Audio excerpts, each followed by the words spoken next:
Bonjour à chacun et chacune, que le Seigneur vous encourage dans cet après-midi et le reste de cette journée. J'aimerais lire avec vous, si vous ne l'avez déjà fait, 1 Corinthiens 15, verset 28. Lorsque tout lui aura été soumis, alors le Fils lui-même se soumettra à celui qui lui a soumis toutes choses, afin que Dieu soit tout en tous. Je m'arrête ici sur ces derniers mots, afin que Dieu soit tout en tous. Voilà exprimé en si peu de mots la réalité ultime, le but de toute l'humanité, que Dieu soit tout en tous. Que Dieu soit tout. Que dire sur ce verset? Tout quoi? Eh bien, que Dieu soit notre raison d'être, notre vie, notre joie, notre amour, notre sagesse, notre bonheur. Que Dieu soit notre inspiration. Que tout ce qui fait finalement que nous sommes des hommes et des femmes créés à son image soit pleinement accompli en Dieu et par Dieu. Que Dieu soit tous, qu'il soit notre plénitude, notre inspiration, comme je l'ai déjà dit. Ajoutez vous-même, méditez sur cela. Tout ce que je voudrais être, tout ce que je peux m'imaginer comme étant le bonheur absolu, la joie parfaite, tout est en Dieu. Et que Dieu soit tout, soit notre tout. Quel résumé extraordinaire à notre destinée, pour exprimer la destinée de tout homme, c'est que Dieu soit tout. En tous. Parce que bien sûr, ce ne sera pas un bonheur égoïste, ce n'est pas une aspiration égoïste, égocentrée, parce qu'elle nous concerne tous. Dieu sera tout en tous, sans exception de personne, en tous ceux et toutes celles qui sont morts en Adam et qui sont revenus à la vie en Christ.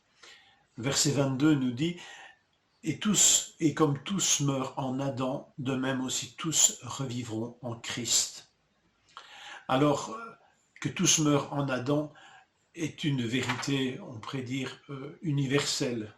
C'est le lot de tout homme, de mourir en Adam, de mourir dans cet état de séparation d'avec Dieu. Mais il est réservé à tous ceux et toutes celles, sans exception de personne, qui auront reçu de Christ une vie nouvelle.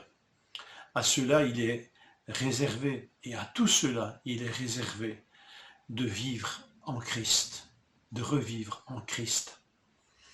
Cette vie ne se reçoit pas malheureusement par hérédité, comme cette vie touchée par le péché s'hérite, elle, par hérédité. Mais cette vie en Christ ne s'hérite pas par hérédité, ne se reçoit pas par hérédité, elle se reçoit par la foi et par l'accueil de Jésus comme étant notre Dieu et notre Seigneur, comme l'a confessé l'apôtre Thomas en voyant Jésus ressuscité. Et comme tous meurent en Adam, tous revivront en Christ. Il sera tout en tous. Rappelons-nous que le contexte aussi, Paul s'adresse ici à des croyants, à des chrétiens, un peu déboussolés par des doctrines qui commencent à arriver et qui remettent en cause cette résurrection des morts. Et donc Paul parle à un tel public ici, il ne s'adresse pas à toute l'humanité indifférenciée. Il s'adresse à des croyants et apporte des réponses à ces croyants. Tous bien sûr, revivront par Jésus-Christ.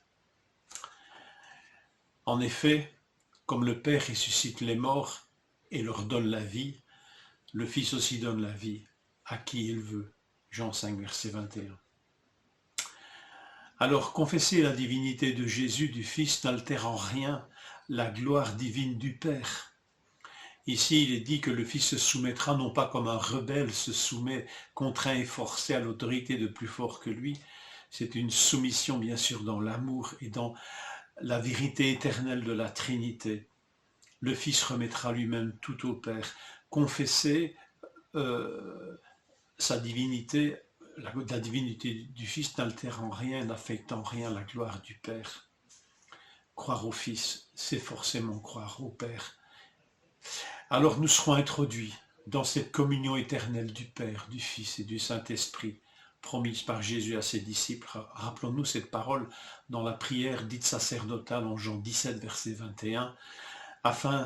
Le Seigneur prie afin que nous soyons un, comme toi, Père, tu es en moi et que je suis en toi, afin qu'eux aussi soient un en nous, afin que Dieu soit tout en tous. Que le Seigneur nous fortifie par cette perspective incroyable, que Dieu soit tout en tous. Je vous souhaite encore une fois une bonne après-midi et que le Seigneur vous manifeste son amour, sa grâce, sa paix, par Jésus notre Seigneur.